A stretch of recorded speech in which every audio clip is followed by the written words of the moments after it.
Skyward Sword has always been my favorite Legend of Zelda game. It was my introduction to the series as a little kid, and I just have so much nostalgia for it. So, like any normal person, I looked at it and went, hey, what if I build that in Minecraft?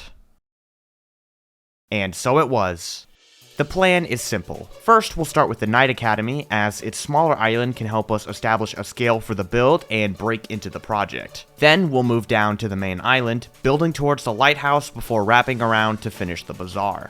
After completing the second half of the island, we'll finish up the goddess statue, and to vary it up a bit, build Skykeep hanging down out of the island. Then, to finish the project, we'll complete the Lumpy Pumpkin and Levias. Toby and I worked extremely hard to finish this project in under a month, so I really hope you guys are excited to see Skyloft in Minecraft.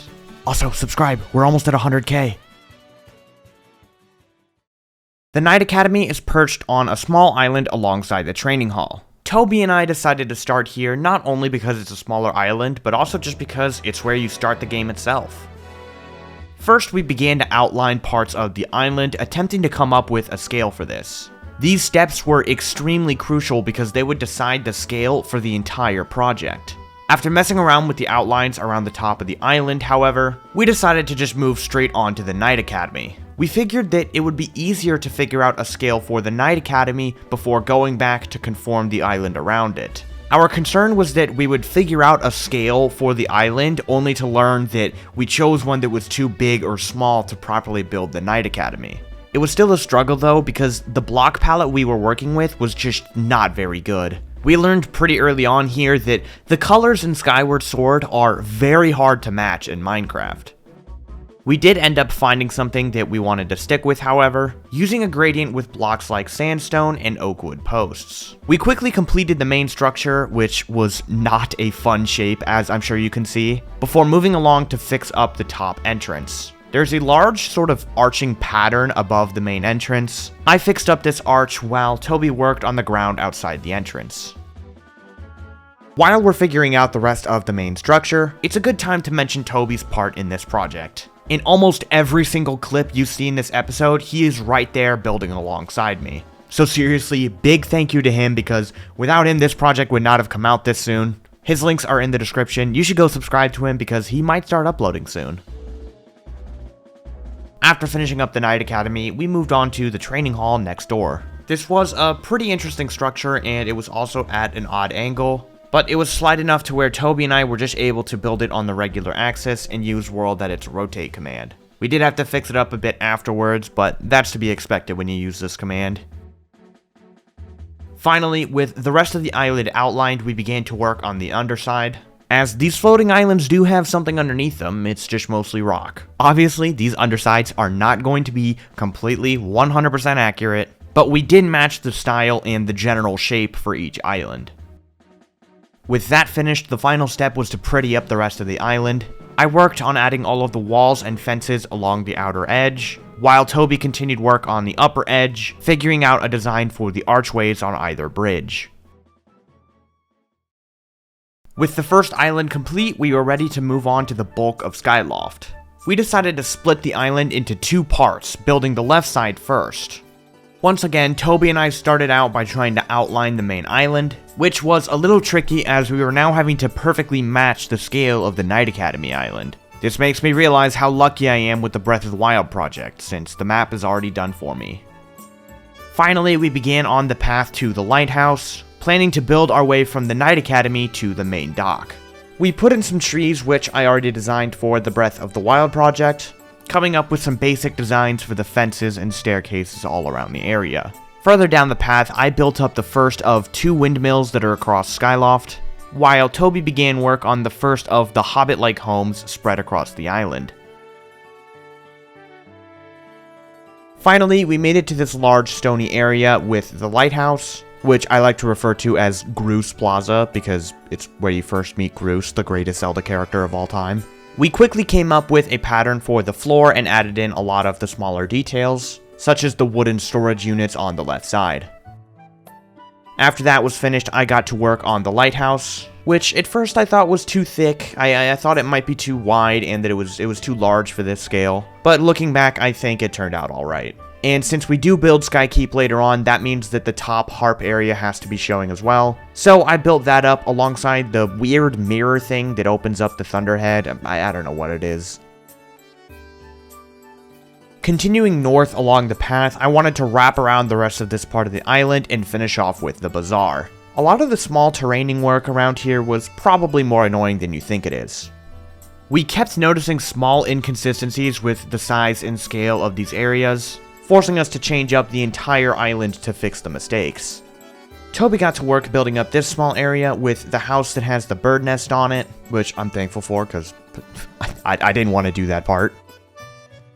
After that, there was some more work to be done around the north side of the island. There was another house back here and some cliff work to do. There were also these long wooden bridges around the backside that go under the bazaar, and a few trees that we had to put in place. Now, there are only a few other things we have to do before we can start work on the bazaar. Toby began to work on this top plateau that the bazaar sits on, which doesn't have much to it apart from some changes in elevation and unique floor patterns. Meanwhile, I began to mark out some of the large strings that hang across the island, but most of these would have to wait until after the bazaar since they connect to the building. Toby had already laid out the bazaar earlier when we were making the outlines for the island, so we were able to move straight on to the general structure. For the main building, we used a gradient of terracotta blocks to give it a bit of a pink or purple feel.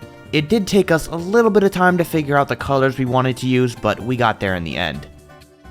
Then we had to move on to the roof, which was...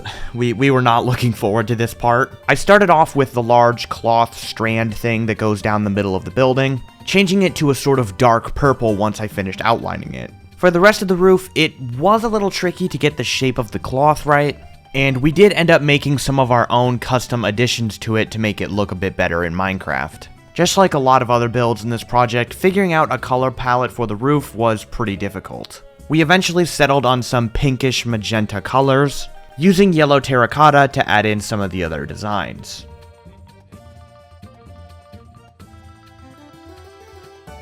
Toby later went back to fix up the interior of the bazaar, which, as you can see, he did a fantastic job on. I think the interior turned out amazing. We don't have time to go over all of the interiors in this episode, so I'll just leave you guys with this one. With the bazaar finished, there were only a few last touches to make to the build. There were some more of the large strings that I could add now that the bazaar was finished, but that was pretty much it.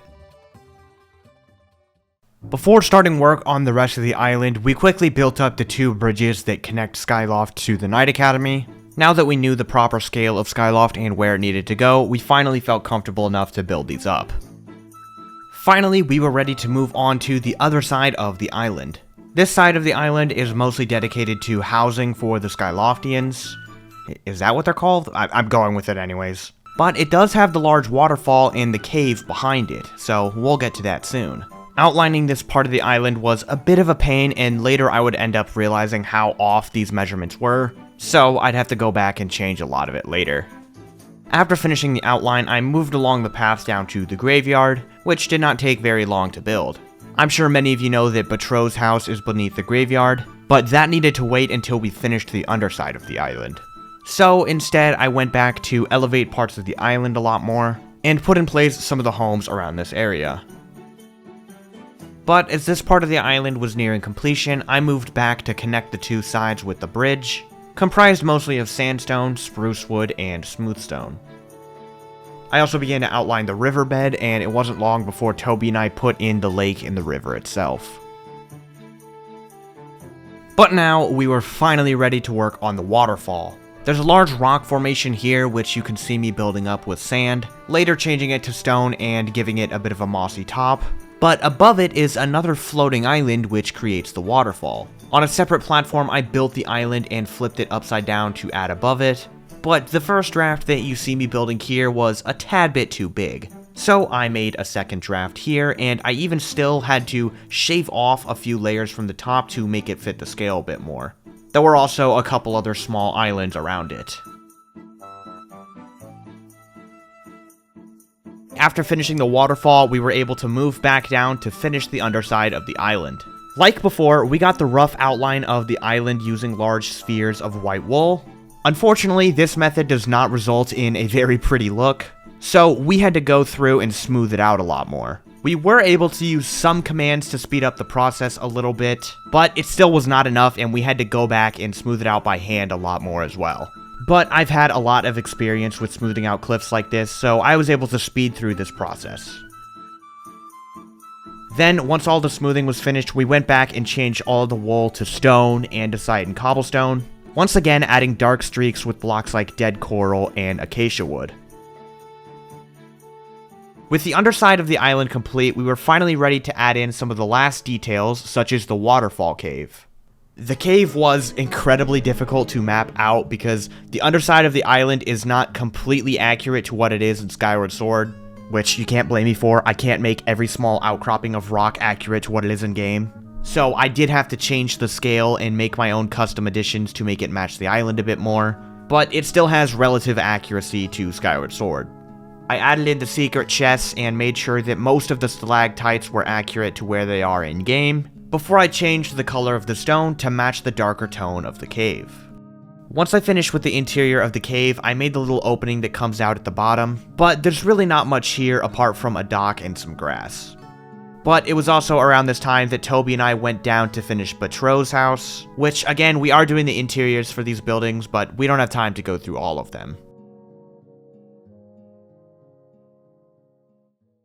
With the main island of Skyloft complete, we were ready to move on to the final steps. Let's move back up to finish the island with the goddess statue and Skykeep.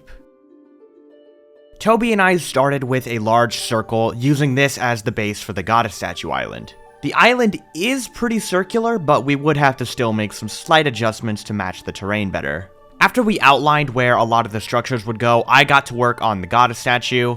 And yeah, it was hard. I don't think I need to tell you guys that. I'm sure you could have just guessed on your own.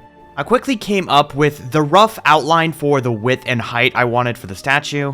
And luckily, the statue was symmetrical, so I only had to build one side and paste it to the other. The method was pretty simple though. I just started from the bottom and slowly worked my way up, carving out the long gown of the goddess. I tried to get away with just pasting the front side to the back as well, but unfortunately it didn't look right, so I had to actually do work and fix up the back side manually. But before long, it was time to work on the face, which... oh god.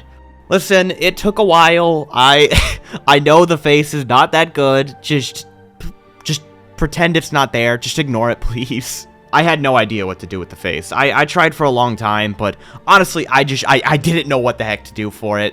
It's acceptable, at least. Not great, not horrible. It's just kind of in the middle. After finishing up the coloring of the gown, however, I was able to start work on the wings, which, surprisingly, I just kind of nailed the shape on, like, my first try. Like, I just did it immediately.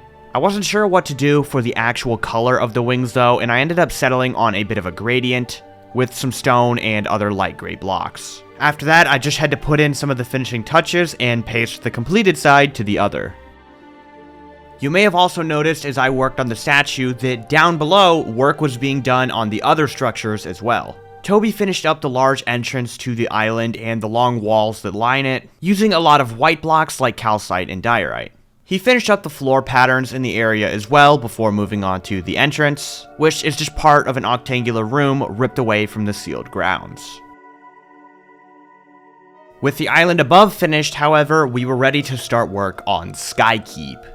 We decided it'd be fun to vary up the undersides of the island a bit by adding in the final dungeon of the game. For the basic structure, we started with 4 large cylinders, getting bigger the closer to the island they get, but almost instantly we were confronted with the annoying task of connecting all the cylinders together in a large spiral. Unfortunately, there's no fancy trick we can use here. I just had to freehand the swirl and hope it looked good. And somehow I pulled it off. I started from the bottommost and smallest cylinder and slowly brought the curve up to connect to the next one. There are so many miracles that happened when I was making this swirl to make it all line up properly, but unfortunately I don't have the time to completely explain each and every one of them. After the swirl was finished, however, it was time to figure out a block palette for the dungeon. I experimented with a few different tones, but I ended up settling with a white color similar to the goddess statue structures above. Once the basic structure was completed, Toby and I got to work on the smaller details. There are numerous different pillars sticking out of the upper cylinders, so we quickly designed a couple of those and pasted those around each corner of the cylinders. Well, I guess cylinders don't really have corners. Listen, if you've ever dealt with circles in Minecraft, you probably know what I mean. We quickly finished placing them all around the dungeon, using other lighter blocks like sandstone for more of the small details. To finish up Skykeep, I wanted to make it a bit brighter so that you could see it clearly in-game without having night vision, as the shadow from the island above kinda made it hard to see. So I placed all of these light blocks around the dungeon, not realizing that they would glow so profusely with shaders on. After I rendered this piece of footage and saw how much the dungeon was glowing, I went back and I removed these light sources. So don't worry, in the final draft, the dungeon does not glow this much. Now we are so close to the end of the project. We just have to build the Lumpy Pumpkin and Levias. However, I also wanted to try my hand at building the loftwings. I figured it would be cool to have a bunch of these guys flying around the completed island. So before we get to the Lumpy Pumpkin and Levias, let's finish those up first. I've got two side-by-side clips of the same build here so that you can see the underside and top side of the bird being built. Considering we had to build on such a small scale to match Skyloft, I genuinely did not think this was going to be possible. But in the end, I think I did a pretty good job with the design. That's becoming a reoccurring theme in my videos, where I just don't think I'm going to be able to build something, but then I do it. Maybe I'm better at building than I think I am. In the end, I am really surprised with how well this turned out. After the first loftwing was built, Toby and I began to make different versions of it, getting multiple different colors of the same design to make sure that not every loftwing was the same. We also made some other completely unique designs to show the loftwing flying in different directions, but of course I forgot to record that part.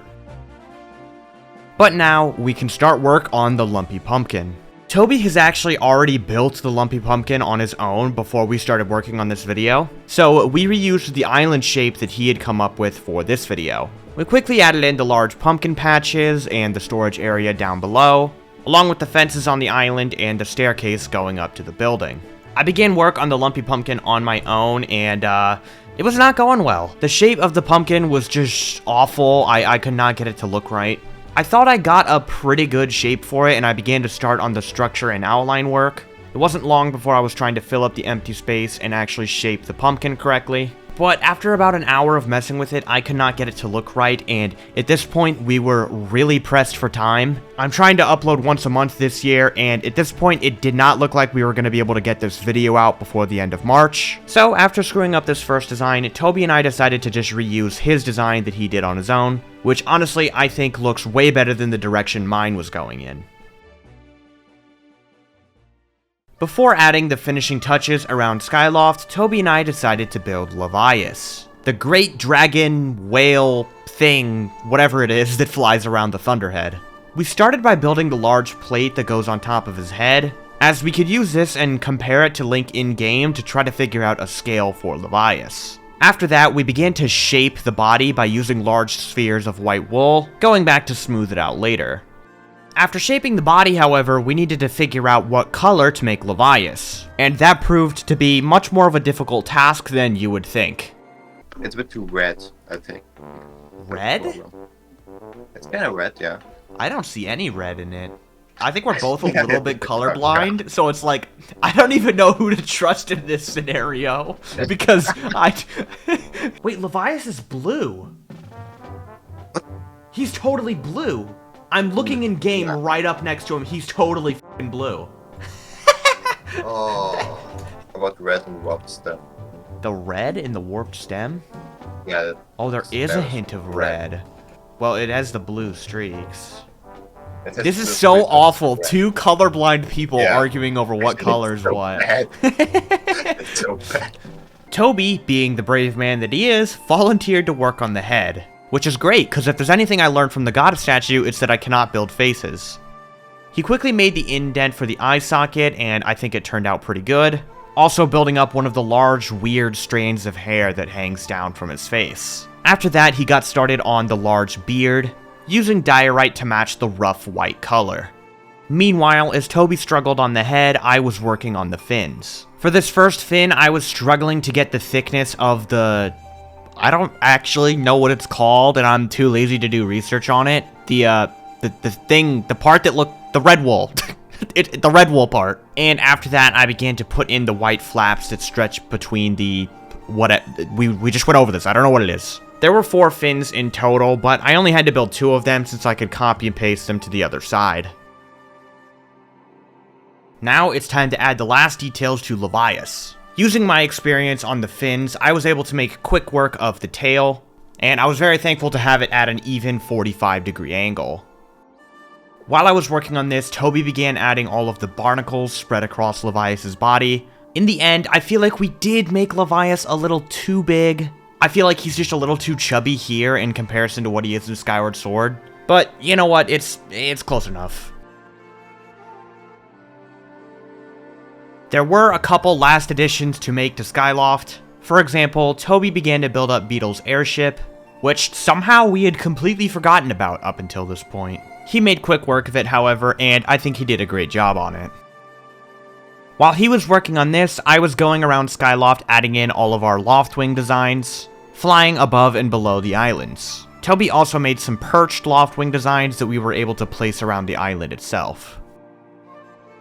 Finally, as a last addition to Skyloft, I changed all of the grass and terrain below to a mixture of white and light gray stained glass. That way, it looks like the cloud layer is properly below Skyloft, just like in Skyward Sword.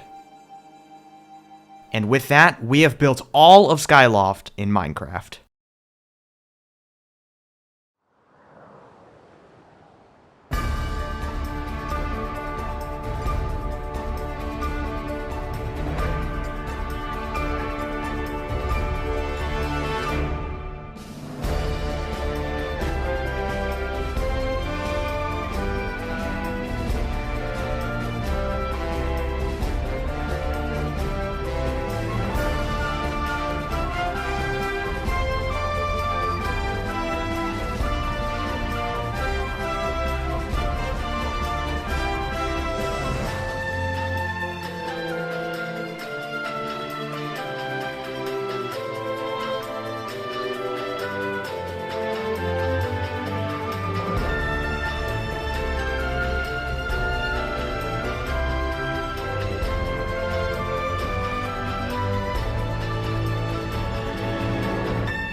And so, we have finished all of Skyloft in Minecraft. I have wanted to build this for ages now, and the idea to build this is actually what evolved into me building the whole Breath of the Wild map. A little bit of Grazzy trivia for you. I'm sure you've got lots of questions though, like, Grazzy, are you going to build the whole Skyward Sword map? Are you going to do a world download for this? Currently, I do not plan to complete the whole Skyward Sword map, but if this video does well, and you guys really want me to, I will consider it. If I don't finish the map, however, I can have a world download prepared for you guys in my next Breath of the Wild and Minecraft video. Because if I end up building the whole map, I want to wait and do the world download at the end of the series. And again, huge shout out to Toby for helping with this build. He was there every step of the way, and I couldn't have done it without him. Go check him out in the description below. But with all that out of the way, I'll see you guys in the next one.